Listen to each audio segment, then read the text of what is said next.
So guys, ito yung mga medyo maliit siya. Ayan. Try natin incubate ito. Ayan. Mga itlog ito ng bantams at saka yung yan, yung mga bagong hens. Dahil hindi siya pwedeng ibenta kasi maliliit siya. So, itry ko incubate kung mabuhay siya.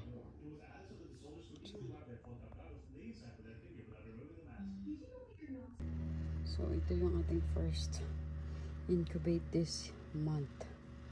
Ayan guys.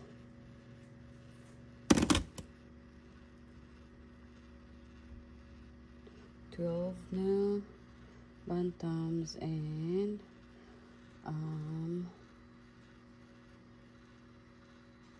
20 na regular. Ito lalagyan ko pa ito bukas ang 9 pieces. Ayan. So ito yung nandito, yan ang bantams yan. Tapos ito lahat dito, yan ang regular.